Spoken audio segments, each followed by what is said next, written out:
News updates are brought to you by Stelboost.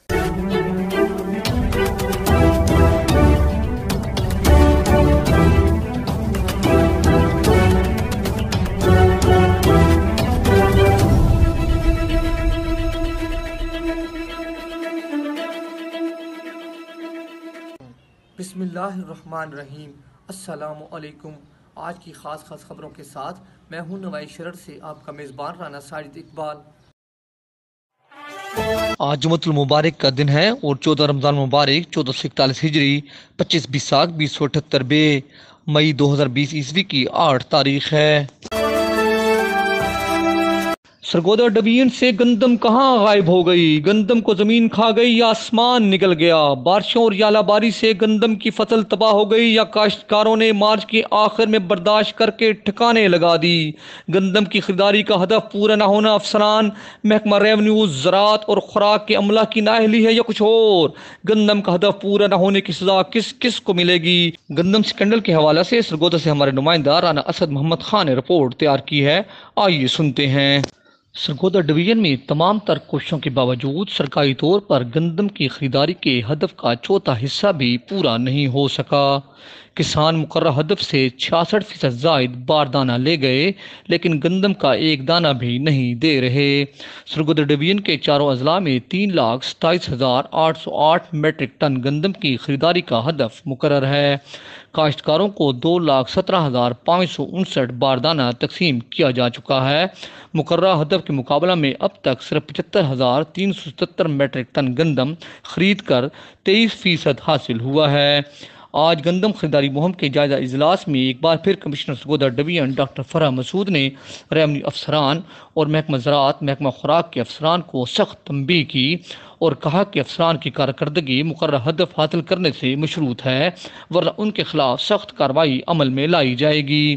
Commissioner نے ہدایت کی کہ پٹواری، چوکیدار اور نمبردار ہر کاشتکار کے ڈیرہ پر جا کر چھان بین کریں اور ضرورت سے زیادہ گندم اٹھا کر خریداری مراکز پر پہنچائیں۔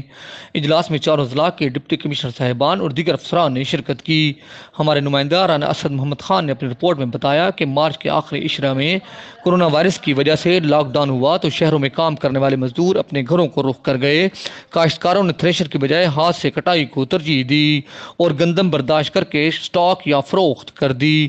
دوسری طرف انتظامیہ کورونا وائرس کی وبا سے نبض آزما تھی اور پھر بارشوں کا سلسلہ چل نکلا۔ مئی کے شروع میں کمشنر سرگودا ڈویژن ڈاکٹر فرح مسعود نے گندم کی خریداری کا جائزہ لیا تو پتہ چلا کہ کھیت کھلیان سب خالی پڑے ہیں اور بہت کم جگہ پر کچھ گندم کھڑی ہے۔ گندم کا ٹاس پورا نہ ہونا حیران کن بھی ہے اور پریشان کن بھی، کیونکہ مقررہ ہدف سے 66% زائد باردانہ کسان لے گئے جو انہیں غیر مشروط طور پر دیا گیا تھا۔ گندم کہاں گئی؟ کمشنر ڈاکٹر فرح مسعود نے صاف بتا دیا کہ اس کا سراغ لگائیں ورنہ سزا ملے گی۔ اب یہ سزا اوپر سے نیچے سب کو ملے گی یا صرف غریب پٹواری مارے جائیں گے؟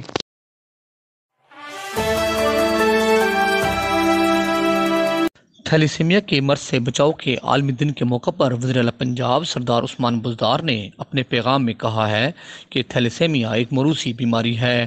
اس مرض کے شکار بچے ہماری خصوصی توجہ کے مستحق ہیں اور معاشرہ کے تمام طبقات کی یہ ذمہ داری ہے کہ وہ ان مریض بچوں کی دیکھ بھال اور خون کے احتیاط کے لیے اپنا کردار ادا کریں۔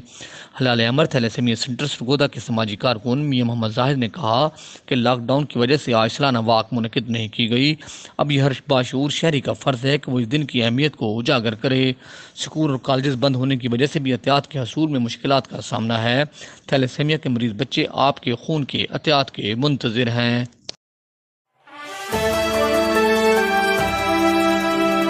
آج تھیلیسیمیا کے عالمی دن کے موقع پر DHQ ہسپتال سرگودا میں قائم تھیلیسیمیا اور ہیموفیلیا سینٹر میں ایک تقریب کا انعقاد کیا گیا۔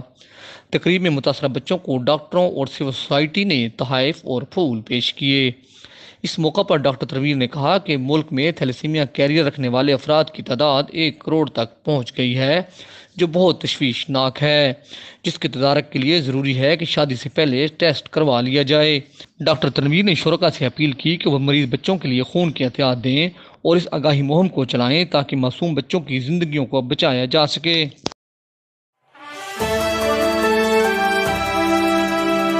Additional general secretary Tehreek Insaf north Punjab اور chairman S D O Sargodha Chaudhry Mumtaz Akhtar Kalu نے کہا ہے کہ وزیراعظم عمران خان نے لاک ڈاؤن میں نرمی کا فیصلہ کر کے غریب اور متوسط طبقہ کو مشکل حالات سے نکالنے کی کوشش کی ہے۔ سینئر صحافی ارشد محمود ارشی سے بات چیت کرتے ہوئے چودھری ممتاز اختر کالو نے کہا کہ حکومت احساس کفالت پروگرام اور دیگر ذرائع سے غریب لوگوں کی مدد کر رہی ہے۔ اب لاک ڈاؤن میں نرمی سے لوگوں کو ریلیف ملے گا۔ چودھری ممتاز اختر کالو نے کہا کہ کورونا وائرس کا خطرہ ٹلا نہیں بلکہ مریضوں کی تعداد میں اضافہ ہو رہا ہے۔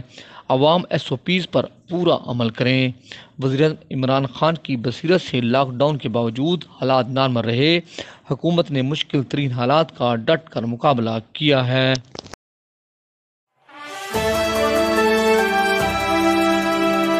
انجمن نمبرداران پنجاب کے نائب صدر راؤ ندیم اختر نے کہا ہے کہ ضلع سرگودا میں نمبرداروں کو گندم کی خریداری کا کوئی ہدف نہیں دیا گیا۔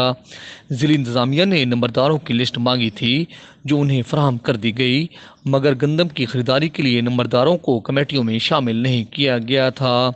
راؤ ندیم اختر نے کہا کہ کمشنر ڈاکٹر فرح مسعود نے گندم کی خریداری کا ہدف پورا نہ ہونے پر نمبرداروں کی گرانٹس اور مراعات روکنے کا حکم دیا ہے۔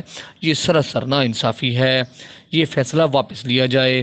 راؤ ندیم اختر نے کہا کہ ضلع سرگودا میں بارش اور ژالہ باری کی وجہ سے گندم کی فصل کم ہوئی ہے اور زمینداروں کا بہت زیادہ نقصان ہو گیا ہے، اس نقصان کا ازالہ کیا جائے۔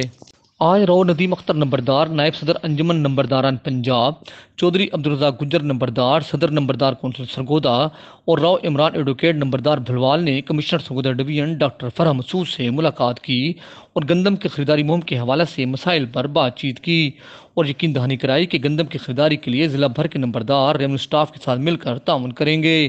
کمشنر نے کہا کہ نمبردار سرکاری ٹیم کا حصہ ہیں اور ان کی معاونت بے حد ضروری ہے۔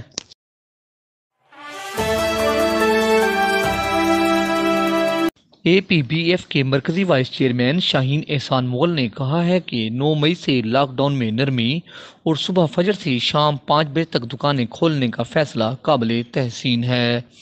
انہوں نے نوائی شرر نیوز سے گفتگو کرتے ہوئے کہا کہ حکومت ہر قسم کے کاروبار کو کھول دے اور بازاروں، مارکیٹوں اور پبلک مقامات پر بلا ضرورت رش کو کم کرنے اور ایسی تقریبات وغیرہ پر بھی پابندی عائد کی جائے جہاں لوگ زیادہ اکٹھے ہوں۔ شاہین احسان مغل نے کہا کہ رش کو کم کرنے کے لیے آبادی کا پھیلاؤ ضروری ہے۔ بدقسمتی سے ماڈل ٹاؤن جیسی رہائشی اسکیمیں ٹھپ پڑی ہیں۔ نئے شہر آباد ہوں تو آبادی کا بوجھ بھی کم کیا جا سکتا ہے۔ حکومت اس سلسلہ میں فوری اقدامات کرے۔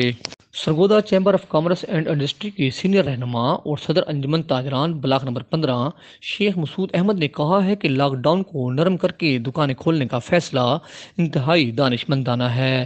انہوں نے نوائی شرر سے بات چیت کرتے ہوئے کہا کہ اس اقدام پر وزیراعظم پاکستان عمران خان اور وزیر اعلیٰ پنجاب سردار عثمان بزدار کو خراج تحسین پیش کرتا ہوں۔ حکومت نے لاک ڈاؤن کھولنے کے حوالے سے بروقت فیصلہ کیا اور انتہائی جرأت کا مظاہرہ کیا ہے، تاہم یہ فیصلہ مبہم ہے۔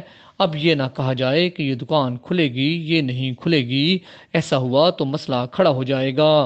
حکومت پنجاب ضلع انتظامیہ کو واضح ہدایت جاری کرے کہ تمام دکانیں شام 5 بجے تک کھلی رہیں گی اور انہیں بند کرنے کے لیے 1 گھنٹہ کا ٹائم دیا جائے گا۔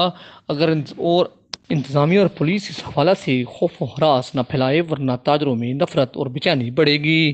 یہ دکان کھلے گی، یہ نہیں کھلے گی، کیونکہ آپ نے کنفیوزڈ فیصلہ کیا ہے، مبہم فیصلہ کیا ہے۔ اس کو واضح فرمائیں کہ پورے بازار کھلیں گے، پوری دکانیں کھلیں گی اور 5 بجے تک کا ٹائم مناسب ہے۔ اس میں آدھا گھنٹے کی رعایت ہو کہ پولیس اپنا ٹرک لا کے کھڑی کر دیتی ہے اور جو دکان بند ہوتی ہے ساتھ اس کو کہنا شروع کر دیتے ہیں 5:30 6 ہو گئے جی، گاڑی میں بیٹھ جائیں۔ السلام علیکم۔